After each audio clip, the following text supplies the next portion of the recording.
Next framework में हम बात करते हैं कि debate in society, civil disagreement as a leadership practice. कहता है कि in a diverse society disagreement is inevitable but division is not.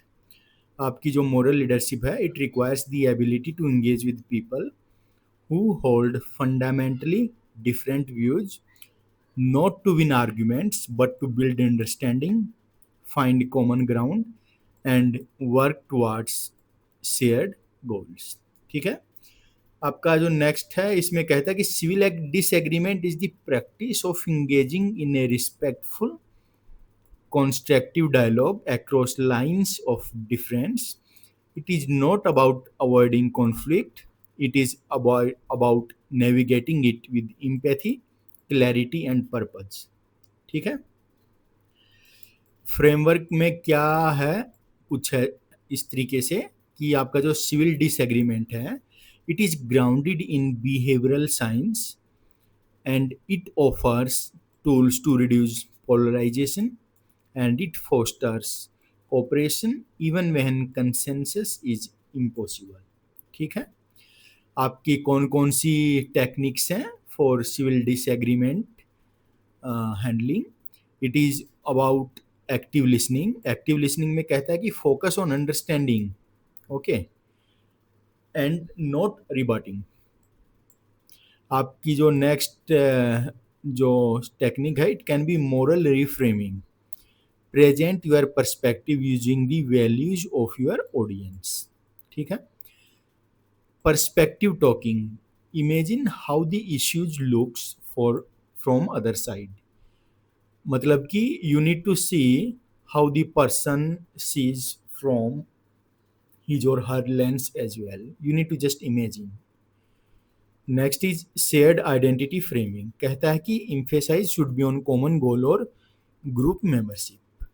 D escalation should be there. De escalation cues कहता है कि use tone, body language and language that invites dialogues. ठीक है। कहता है कि these techniques helps transform disagreement from a threat into an opportunity for collaborative problem solving. ठीक है। Why this matters in leadership? Builds bridge। कहता है कि leaders must unite people that are having different beliefs and different backgrounds। It says about strengthens democracy। बोलता है कि civil discourse is essential for a healthy public sphere। Next, it is about encourage innovation। कहता है कि diverse perspective leads to a better solution। Models integrity। How you disagree says as much about your values as what you believe। ठीक है। इसको हम conclude कैसे करेंगे इस पर्सपेक्टिव को?